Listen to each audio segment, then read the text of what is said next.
The white face of American poverty. If anyone alive today merits Martin Luther King Jr.'s civil rights mantle, it's the Reverend Dr. William J. Barber II.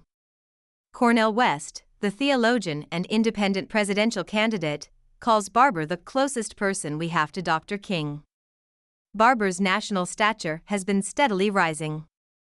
He preached at President Biden's 2020 inaugural prayer service and spoke at the 2024 Aspen Ideas Festival.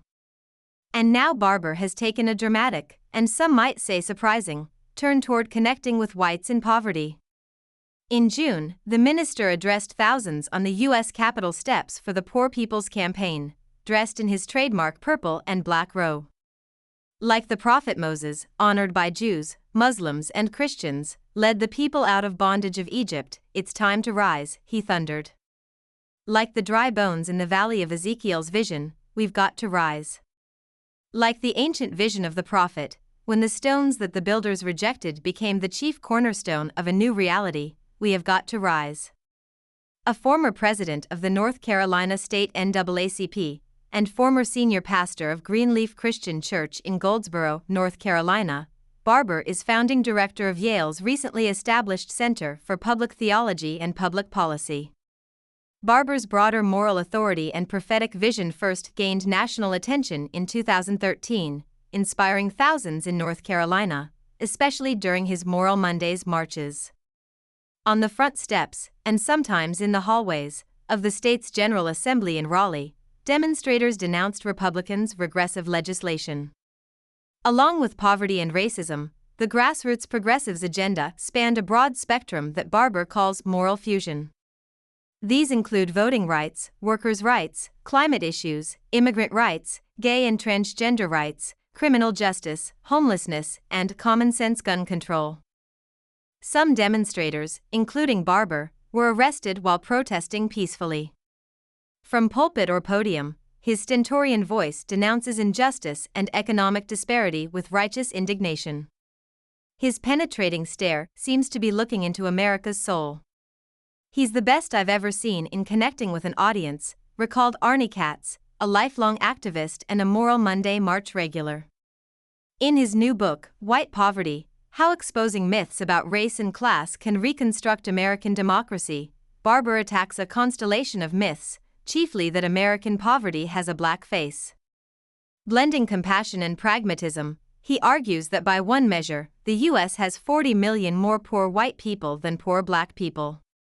It is scandalous, he says, that nearly half of Americans, black and white, are poor or trapped in low-wage jobs.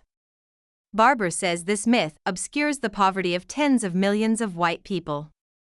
Until we face the reality of white poverty in America, we cannot comprehend what is truly exceptional about the inequality that persists in the richest nation in the history of the world.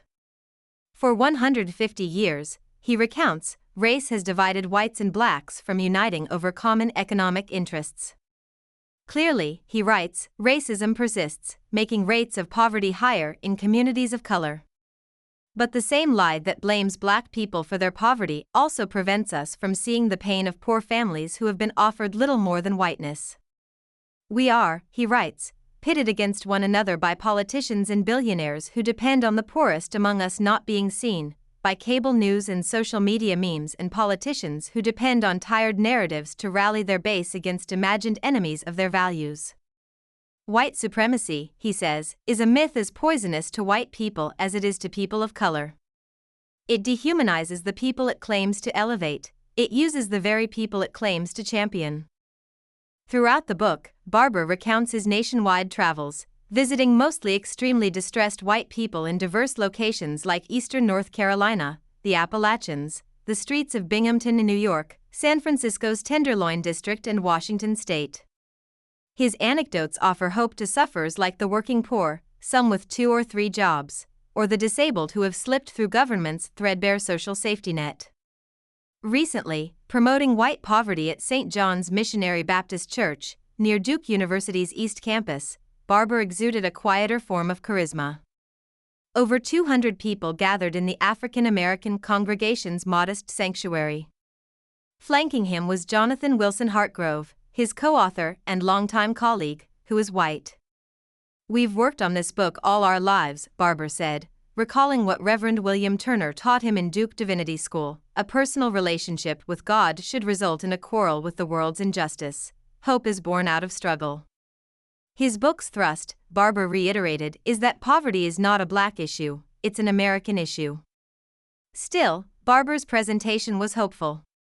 As White Poverty explains, at a moment when so much public attention is focused on division, the shared experience of poverty has the potential to unite a movement for genuine change, which is what this book is about. After his talk, I asked Barber how he felt being compared to Martin Luther King Jr., whom he often quotes and cites in the book. Was he burdened, inspired, humbled? Dr. King was an important prophetic leader, and anyone engaged in teaching or practicing public theology should learn from him, he said. But we should not limit King to being a black leader as opposed to a human rights and moral leader. Nor ought we compare every black man who tries to practice public theology with King alone. Barber noted the welfare rights that women and many others called for the 1968 Poor People's Campaign. I've tried to learn from all who came before, William Lloyd Garrison and Frederick Douglass, Sojourner Truth and Ida B. Wells, Walter Rauschenbusch, Reinhold Niebuhr and Pauli Murray.